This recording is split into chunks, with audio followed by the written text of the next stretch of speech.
because in this picture, there's a gentleman sitting here in this audience that's in that picture. The handsomest one there.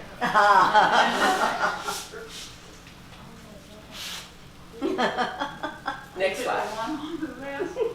Top left. That's pretty good. You recognize him, okay. Okay.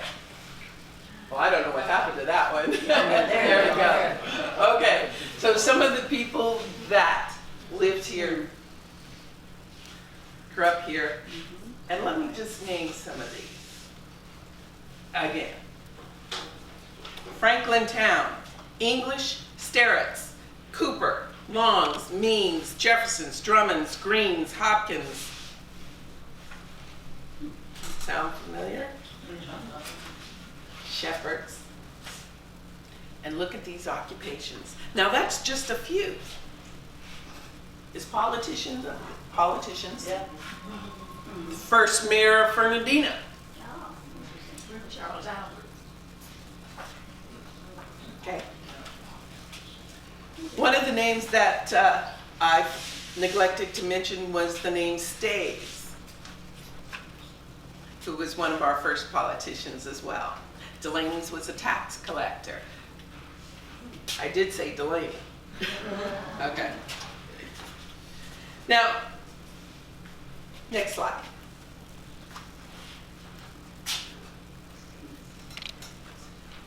The census were written, handwritten, and taken down. During the British period, it was another opportunity to record a little more accurately. They did the best they can, but we all know that when you're looking at handwritten items and you're getting the information by way of, because there was no telephone, there was no internet, you have to look around and talk to people to get the right numbers.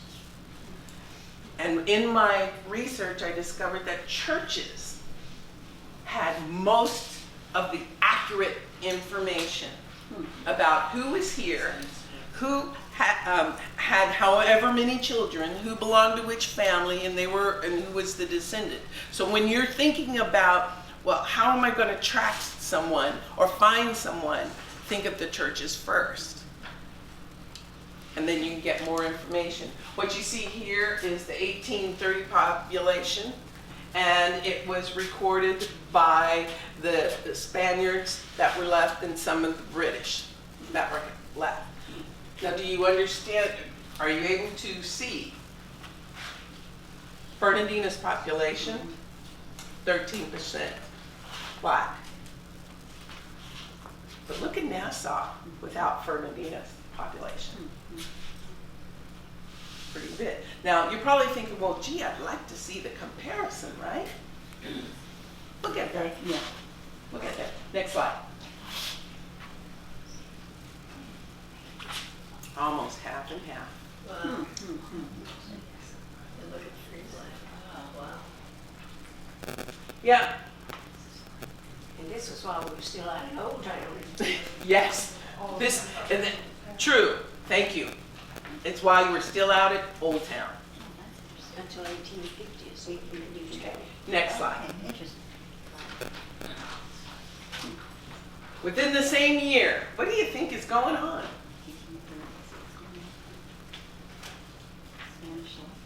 I had a hard time trying to pinpoint what was going on other than expansion. Because remember, there was still slavery going on up north. And that promise of land and freedom was still out there. Could you tell us this we can't read? Yeah. Oh, you can't read? Don't worry, I can't hear. Okay, this side, see the blue? Yeah. Whites. See the orange? Yeah. Slaves. See the gray? Free, blacks. Okay. Next slide.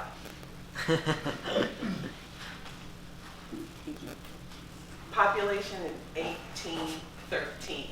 Do you understand this? It says, the one on the left says 33% were white, and on the right-hand side, 67% was black. Next slide.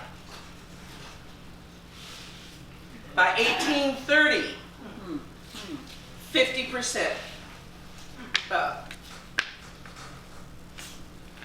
Next slide. Population today. Wow. Whites did 90%. This is all of Nassau County. And then 6% black. Where have they gone? North. Why have they gone? North. You didn't know this was going to be a clash. I was gonna tell you. Jobs, main thing. Tourist. Tourists. Jim Okay. Crow. Jim Crow. That was the biggest Oh, interesting. thing. So you have a migration. Now remember also in, well, maybe you don't remember, but let me also state this. The census began to count anyone of color, anyone who had black or Indian or Chinese or Japanese or anything. Those were the people of color. Oh, But still,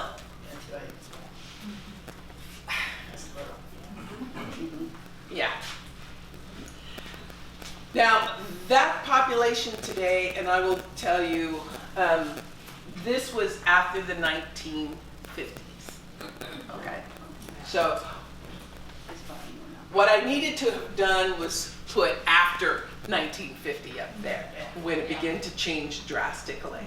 The population today, actual,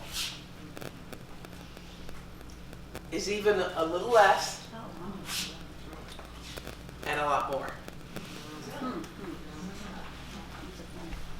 Now, let me put it back at you. When you first got here, and I'm not talking about you. You've been here for how long? Since the Indians left. Okay.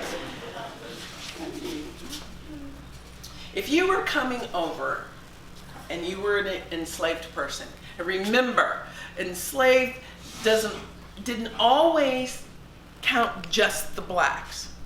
They were indentured servants. They were Indians, Native Americans, who were being moved from the north. And that promise of freedom, by just switching your faith over, doesn't matter what you do behind that closed door, just mattered what you did on paper. What would you do? Be Catholic. Be Catholic. Stay where you are. You know how we get really attached, humans get attached to something, and we want to stay where all the family is, right? Yeah. I'd leave. And I'd look for another place to have that freedom. And isn't that how this whole area started in the first place? All of the United States. I know your brains are like, well, yeah, common sense. Well, let me tell you, when the slaves were being brought over here, and some of the recordings talk about the injustices that they endured to come to this new world, no matter who was bringing them. And then there's some records of those jumping ship. Now, if I was on a ship, and I had been on a ship for 3 months, and I saw land, I'd jump ship too. Shark, land, freedom. My own boss. I take the chance. And there's many that did. There's a whole history out there of people who did just that and landed along the different islands in this southern part of the U.S. It started as soon as North Carolina, South Carolina, Georgia, and Florida. And we know them as the Gullah Geechee people.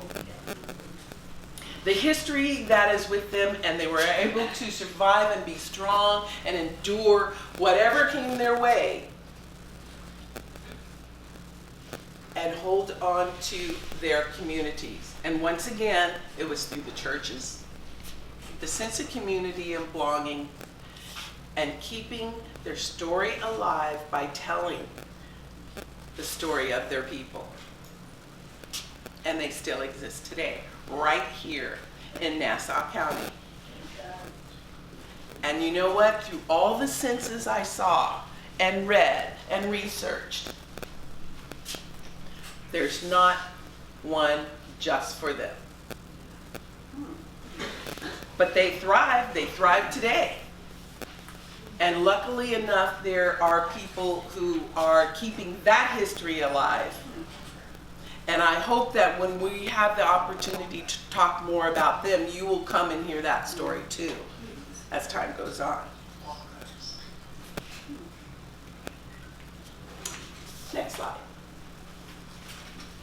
Do you have any questions for me? That was a quick one. Yes. I'm a little confused about when did the Spanish territory become part of the United States? When did Florida not be Spanish? When did Florida not be Spanish? Right. Well, let's see. Wasn't in the presentation, but okay. No, well, Yeah. I mean, it has a lot to do with the migration of the blacks one way or the other, having Right. to do with, Right. they have promise of land and Well, so on and so forth. and one of the after things- that, Okay. you know, after that, everything changed, I would assume, because you didn't have that reward to come to the place. You're correct. We didn't have the reward to we didn't have the reward to come to this place. However, it continued because when the Spanish were here and decided to cede this area over to Britain,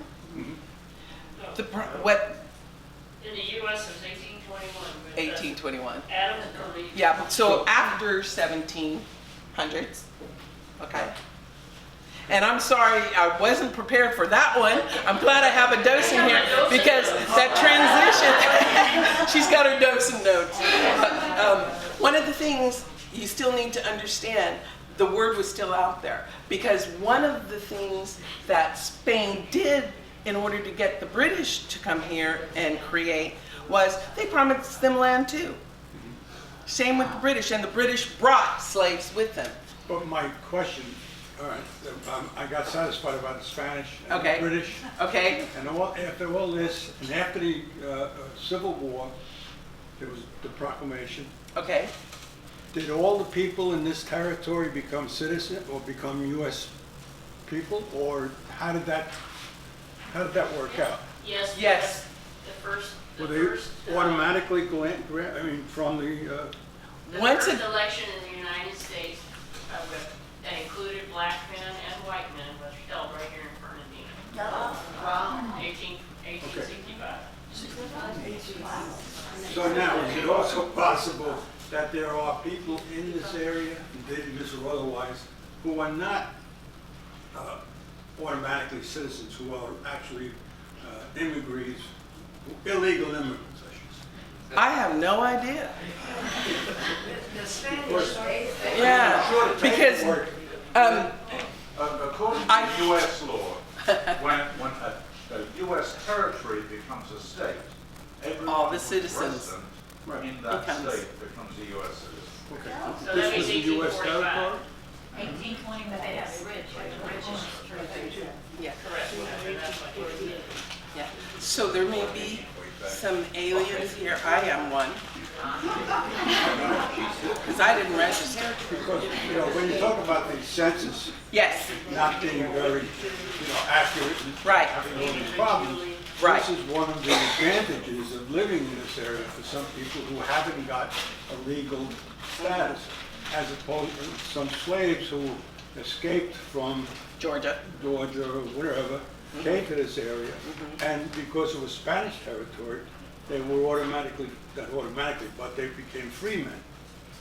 Correct? In other words, No. they weren't being chased by the No. slave plantation owners.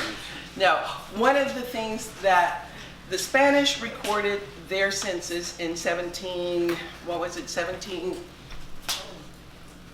as early as the 1773. Okay, all the way up to when the British were here, which was about, what was the British Paris Treaty? The Spanish came here, the first ones of those were in the mid-1600s. Yeah, What is? right. But the first census for the area was 1773. When Britain took over, they kept the census too during that area. Anytime someone came in, they tried to keep accurate records. Now, as for today, accurate records are, yes, there are more accurate records, but here's the thing. By going to churches, even white churches, there's a better record kept of who's here Yes, and who's not here. just the European. Yeah. I was a census taker, Ah, lovely. and not everyone wants to cooperate. You're right. You knock on the door And yes. and they don't Yeah. want to answer. Some people. Now, you guys were awful quiet about census taking. Did you ever hear stories from your parents about the census map? Really? Nothing. Interesting. But sometimes you Or have woman. yeah, you have to explain to people that it was to their advantage Yeah. to cooperate, because then the town or the area gets more money and it goes into their area rather than upstate or something like that. And if they stop and they listen to you, then they'll cooperate. But some Right. people just did not want to go. And that's almost across the U.S. Yes, right. And other people invite you in for a drink and, That works. The census out in California, that's one of the places that they still struggle with. I did it in New York. Ah, there you go, in the actual accounts, yeah. Yes, This is just, well, it's not really on topic, a well-known black resident, and I'm gonna mispronounce her name, Maeve Beach. Mommy? Okay, I have heard that she was buried at the Nana Dune. Is that correct or not? Some people said yes, some people said no. And you're smiling because you're not gonna tell us. I'm not gonna tell you. Okay. Yeah, well, at that dune. I think the biggest dune in Florida. Okay, I'll go with what she said. That's what I was told. What's the answer to that? You know, one of the things that I really love about history is because the stories get told and they get transferred down. And I had the privilege of meeting Mavine and hearing her dream of what she wanted. And her dream was carried out. And to share that, would you like to stand up and go ahead and tell them? And how do you spell that? That is spelled T-H-A-T. No, M-A-Y. M-A-Y? No, M-A-V-Y-N-E-E? E. Thank you. Thank you. But the initial, the answer to her question was Mommy was cremated. She had a stomach cancer. No. She was cremated, and there was a ceremony on American Beach, and they released her ashes into the ocean. Okay. It's all sand. Butterflies. Yeah. Thank you, Ms. Frank. The ocean smells there. The ocean and the sand. Sand. That makes sense. Oh, she's still there. Oh, yes, her whole spirit is there. We were up in Yeah. Tennessee at a bookstore. I got invited to go to the meeting. Okay, okay. There was another question, and yes. You might want to wrap this up by going back to something that you mentioned earlier, and that was Felipe. Who? So the legend has it. Can you repeat what you said? Would you stand up, please? Would you stand up? We need Thea to finish this, what you referred to earlier, and tell us about Felipe. And she knows darn well.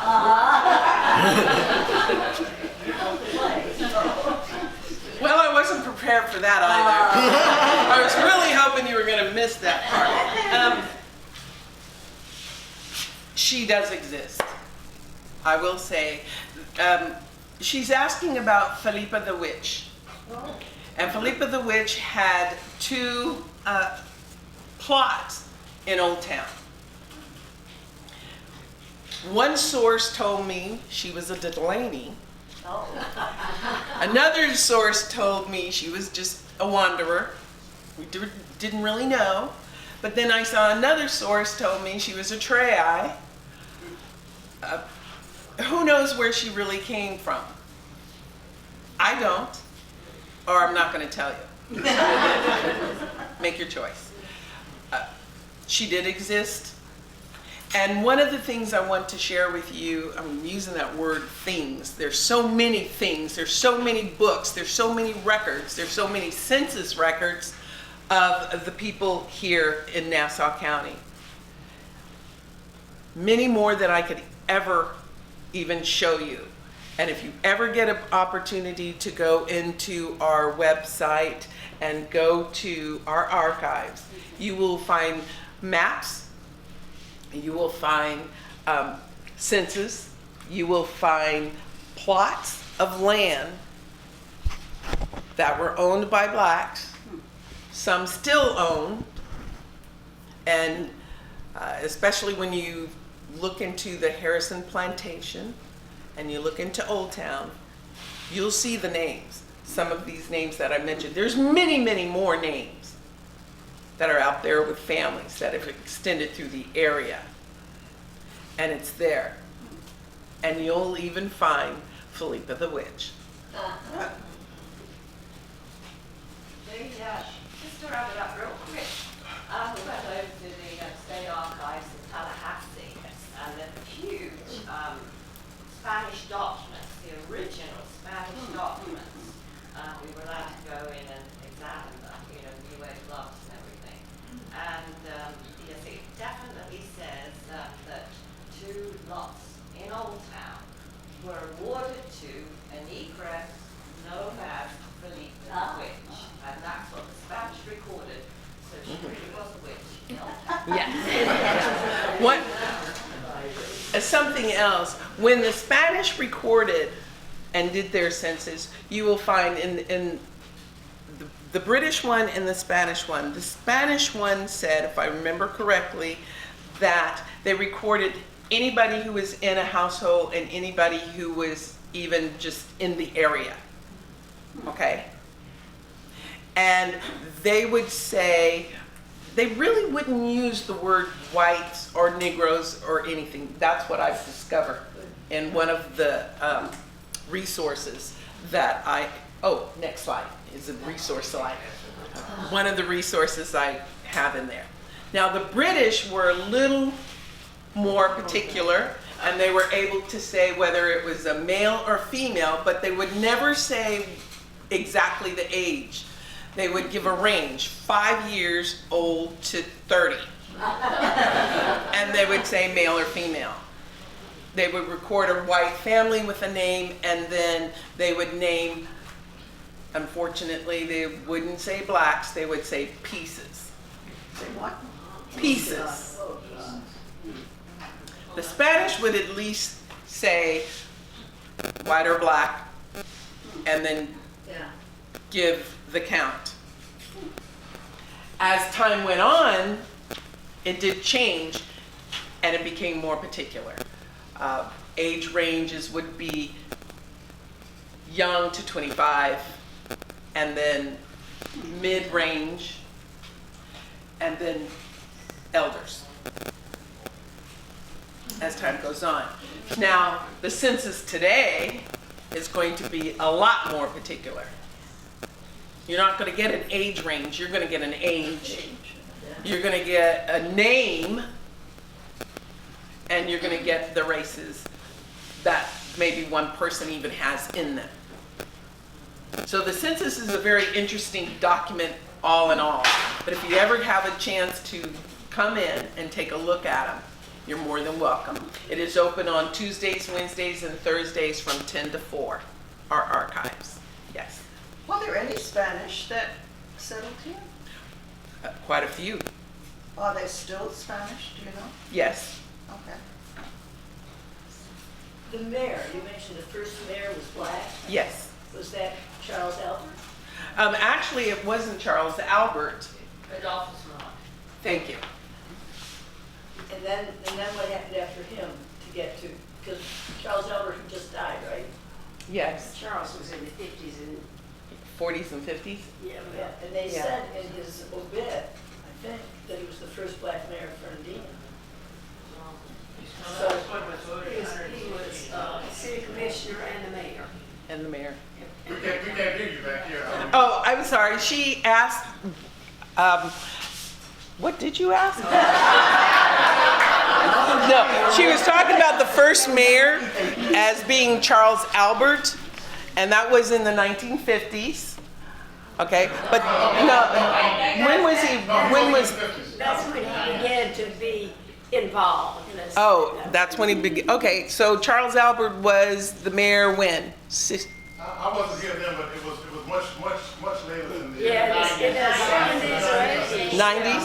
Okay, but In 1912, you had a black man named Pettit. He was, we used to say that he was the first since Reconstruction, but digging into the history, found that it wasn't true. There was a black man named Pettit. I think it was Pettit. 1912 or 1914. it was 1912. 1912. Yes. He was the mayor. We had many black, I think 40 Politicians. city politicians, city commissioners. Actually, Actually, we never, this community never had racial this. We were always together until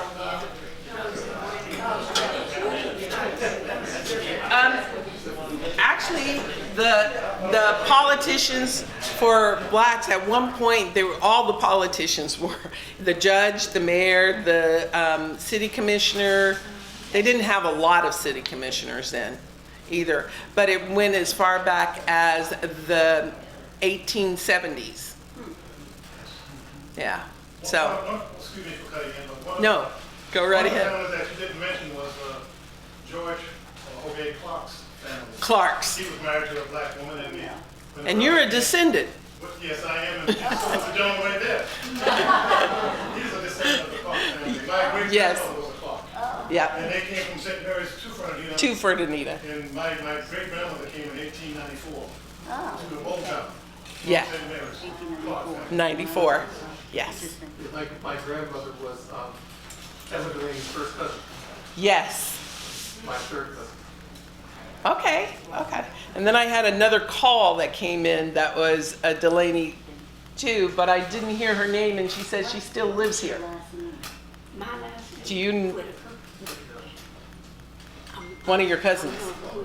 Okay. Okay. Yeah. Well, she's got a married name. Yeah. But she's a descendant of the Delaneys as well. Maybe that's it. Yeah, because I could barely hear her. I think she was driving when she was calling in. Okay. And then Miss Jones, your family's been here for quite some time too. Well, my great aunt lived in Old Town, Georgia, Golden, and I met some folks Golden. around town who remembered her, and they showed me the lot where her house was. I visited her as a young kid, but I didn't remember what the town looked like.